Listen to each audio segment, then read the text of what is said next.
Friends, కొన్ని సార్లు అత్యంత భయంకరమైన రహస్యాలు మన ఊహకు కూడా అందని ప్రదేశాల్లో పాతి పెట్టబడి ఉంటాయి. అలాంటిదే ఇజ్రాయెల్లోని అష్కెల్లోన్లోని ఒక బాత్ హౌస్ కింద మురుగునీటిలో తవ్వుతున్నప్పుడు బయటపడింది. అక్కడ ఆ బాత్ హౌస్ కింద ఉన్న ఆ మురుగునీటిలో తవ్వుతుంటే వారికి కొన్ని వందల చిన్న చిన్న ఎముకలు కనిపించాయి. దాంతో ఆర్కియాలజిస్టులు వాటిని జాగ్రత్తగా రికవరీ చేసి రీసెర్చ్ చేస్తే తెలిసింది ఏంటి అంటే అవి మొత్తం పట్టుమని ఒక వారం కూడా నిండని ఎన్నో పసికందులవి అని తేలింది. దాదాపుగా 100 పసికందులకు చెందిన ఈ ఎముకలు ఈ పురాతన రోమన్ సిటీ కింద మరుగునీటిలో దాచబడ్డాయి. ఇన్ని ఎముకలను ఒకే చోట చూసి షాక్ అయిన ఆర్కియాలజిస్టుల టీం మొదట్లో అవన్నీ ఆడ శిశువులకు చెందింది అనుకున్నారు. ఎందుకంటే ఆ కాలంలో రోమన్ నాగరికతలో ఆడవాళ్లను తక్కువగా చూడడం చాలా సర్వసాధారణం. అయితే ఇంకో ఆశ్చర్యకరమైన విషయం ఏంటంటే వాటిలో ఎక్కువగా మగ శిశువులకు చెందిన ఎముకలే ఉన్నాయి. దీన్ని బట్టి ఆర్కియాలజిస్టులు చెప్తున్న ఒక థియరీ ఏంటంటే ఆ కాలంలో ఈ బాత్ హౌస్ ఉండే ప్లేస్ లో ఒక ప్రాస్టిట్యూషన్ హౌస్ ఉండేదని, అందువల్ల వారికి పుట్టే పిల్లలను ఈ విధంగా చంపేసుంటారు అని చెప్తున్నారు. ఈ విషాదకరమైన డిస్కవరీ వెనుక ఉన్న నిజమైన కారణాలు ఇప్పటికీ అస్పష్టంగానే ఉన్నాయి. అయితే ఇలాంటి హృదయాన్ని కలిచివేసే బాధాకరమైన ఎన్నో ఆర్కియాలజీ డిస్కవరీస్ ను ఇప్పుడు ఈ వీడియోలో చూద్దాం. ఈ వీడియో చాలా బాధాకరంగా ఉంటుంది. వీక్ హార్ట్ ఉన్న వాళ్ళు ఈ వీడియోని ఇక్కడే స్కిప్ చేసేయండి. కేవలం గుండె ధైర్యం ఉన్న వాళ్ళే ఈ వీడియోని చూడండి. అయితే అంతకంటే ముందు ఈ వీడియోకి ఒక లైక్ చేసి మీ ఫ్రెండ్స్ కు తప్పకుండా షేర్ చేయండి. ఫ్రెండ్స్, ఒక మనిషిని బ్రతికి ఉండంగానే ఒక శవపేటికలో పెట్టి పాతి పెట్టడం అనే ఊహే చాలా భయంకరంగా ఉంది కదా. కానీ పురాతన కాలంలో చైనాలో ఒక అమ్మాయికి సరిగ్గా ఇదే జరిగిందని రీసెర్చర్స్ చెప్తున్నారు. ఆమె బాడీ అంతా ఈ విధంగా చూడ్డానికి భయంకరంగా ఉంది. చేతి ఎముకలు, కాలి ఎముకలు వంకరపోయి భయంతో కళ్ళు పెద్దగా తెరిచి ఉన్నట్లు ఉన్న ఈ ఆడ మమ్మీ కేవలం 25 సంవత్సరాల వయసులోనే ఇంత నరకాన్ని అనుభవించి చనిపోయింది. ఆర్కియాలజిస్టులు చెప్తున్న దాని ప్రకారం ఆమెకు డెలివరీ అయ్యాక బాగా ఇంటర్నల్ బ్లీడింగ్ అవ్వడం వల్ల ఆమె స్పృహ తప్పిపోయింది. కానీ ఆమె కుటుంబ సభ్యులు ఆమె చనిపోయిందనుకుని పొరపాటు పడ్డారు. దాంతో హడావిడిగా ఆమెను ఆమె సైజ్ కన్నా చిన్న శవపేటికలో పెట్టి అంత్యక్రియలు చేసి పూడ్చిపెట్టారు. దురదృష్టవశాత్తు ఆమె చనిపోలేదు. ఆమె కళ్ళు తెరిచి చూసేసరికి ఆమె ఆ శవపేటికలో ఉంది. చుట్టూ చీకటి. ఆ శవపేటిక చిన్నగా ఉండటం వల్ల ఆమె కదలడానికి కూడా ప్లేస్ లేదు. అందుకే ఆమె చేతి ఎముకలు, కాలి ఎముకలు ఈ విధంగా వంకరపోయి ఉన్నాయి. ఆ శవపేటిక నుంచి బయటకు రావడానికి ఆమె శతవిధాలా ప్రయత్నించింది. ఆమె కాలి గోళ్లతో, చేతి గోళ్లతో ఆ శవపేటికను రక్కడం వల్ల వాటి గుర్తులు ఆ శవపేటిక మీద కూడా ఉన్నాయి. శవపేటిక నుంచి బయటపడడానికి ఆమె అరుస్తూ పోరాడుతున్నప్పుడు డెలివరీ అయ్యాక వచ్చే ప్లెజెంటా ఆ టైంలో బయటకు వచ్చేసింది. దాంతో ఆమె పరిస్థితి ఇంకా దిగజారింది. సొమ్మసిల్లి ఊపిరాడక మన ఊహకందని భయంకరమైన బాధలను అనుభవించి ఆమె అక్కడే ప్రాణాలు విడిచింది. 79 ఏడీలో అంటే 79వ సంవత్సరంలో అగ్నిపర్వతం మౌంట్ వెసూవియస్ విస్ఫోటనం అయినప్పుడు మొత్తం ఈ పాంపే సిటీ అంతా ఈ అగ్నిపర్వత బూడిద ఇంకా శిథిలాల కింద పూడ్చుకుపోయింది. ఇదే ప్రపంచంలో ఇప్పటి వరకు చేసిన పురావస్తు ఆవిష్కరణల్లో అత్యంత విషాదకరమైంది. ఒకప్పుడు జనాలతో కలకలలాడుతూ సందడిగా ఉండే ఈ ఏన్షియంట్ సిటీ ఈ అగ్నిపర్వతం యొక్క ఆకస్మిక విస్ఫోటనంతో కొన్ని గంటల్లోనే తుడిచిపెట్టుకుపోయింది. అయితే 2020లో ఆర్కియాలజిస్టులు పాంపై సిటీ బయట జరిపిన తవ్వకాల్లో ఒక విల్లాలో కనిపించిన ఈ దృశ్యం నిజంగా మన హృదయాన్ని కదిలిస్తుంది.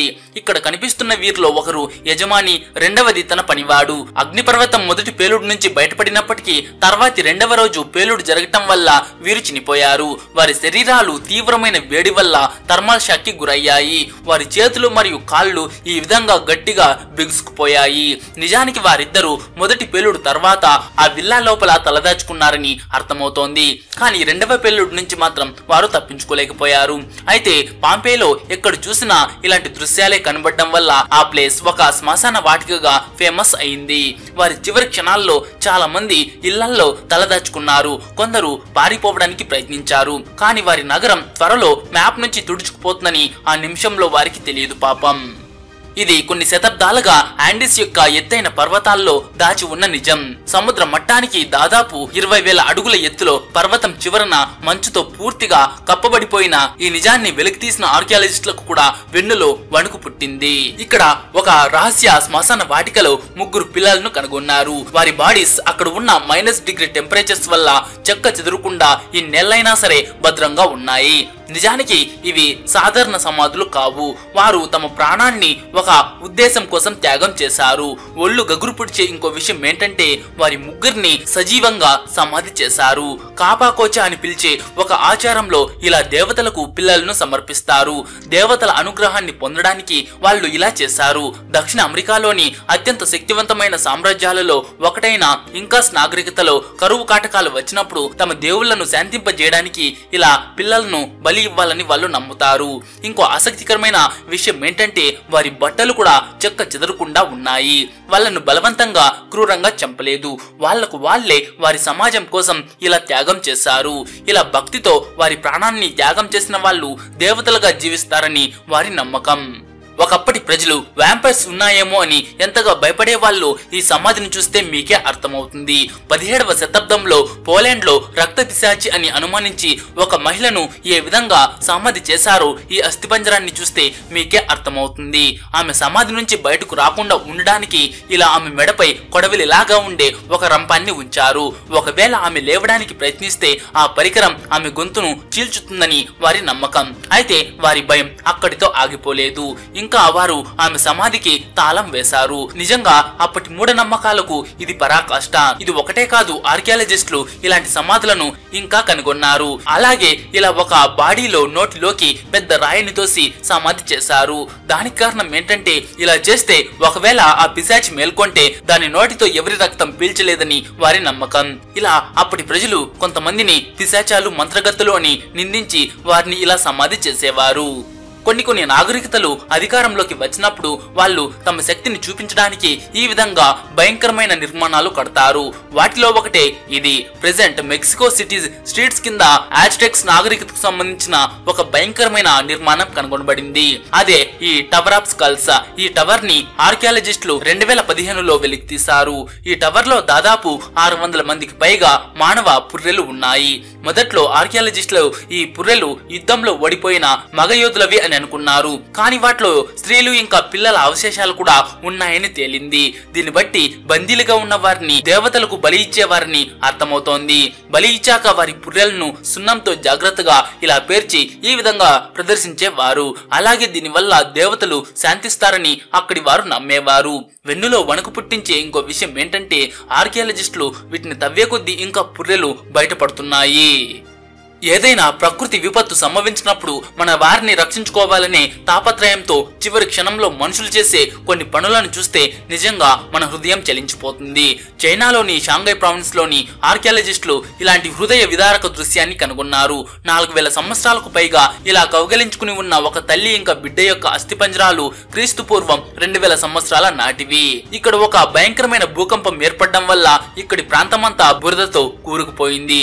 చైనా యొక్క పాంపైలో ఒక తల్లి తన చివరి క్షణాల్లో ప్రకృతి విపత్తు నుంచి తన చిన్న పిల్లవాడిని రక్షించుకోవడానికి తన చేతులను ఇలా తన బిడ్డ చుట్టూ గట్టిగా ఉంచింది. దీనిని చూసిన ఆర్కియాలజిస్టులు కూడా చలించిపోయారు. అయితే ఇంకా వారు ఆ సైట్ ను లోతుగా పరిశోధించినప్పుడు వారు ఇంకా చాలా అవశేషాలను వెలికితీశారు. చాలా కుటుంబాలు ఈ విపత్తులో ఇలా తుడుచుకుపెట్టుకుపోయాయి. ఇరాన్లోని టెప్పే హసన్లులో కనుగొన్న ఈ అస్థిపంజరాలు 2800 సంవత్సరాలకు పైగా ఇలా కౌగిలించుకుని కిస్ చేసుకుంటున్నట్టు ఉన్నాయి. బహుశా వీళ్ళిద్దరూ మరణంలో కూడా వారి ప్రేమను చూపిస్తున్నారు. ఈ అద్భుతమైన అవశేషాలను 1972లో పెన్సిల్వేనియా యూనివర్సిటీలోని ఆర్కియాలజిస్టులు కనుగొన్నారు. మొదట్లో ఈ అస్థిపంజరాలు ఒకటి అబ్బాయి ఇంకోటి అమ్మాయి అనుకున్నారు. కానీ తర్వాత వాటి DNA టెస్ట్ రిజల్ట్ చూస్తే ఒక ఆశ్చర్యకరమైన ట్విస్ట్ బయటపడింది. ఆ 2 అస్థిపంజరాలు కూడా అబ్బాయిలవే అని తేలింది. వారు చనిపోయే నాటికి ఒకరి వయస్సు 19 నుంచి 22 సంవత్సరాలు, ఇంకొకరు 30 నుంచి 35 సంవత్సరాలు ఉంటారని తేలింది. అయితే వీరు ఇలా చనిపోవడానికి కారణం ఏంటో మీ ఒపీనియన్ కామెంట్ చేసి చెప్పండి. అండ్ ఈ వీడియో మీకు నచ్చింటే ఒక లైక్ చేసి మీ ఫ్రెండ్స్ కు తప్పకుండా షేర్ చేయండి.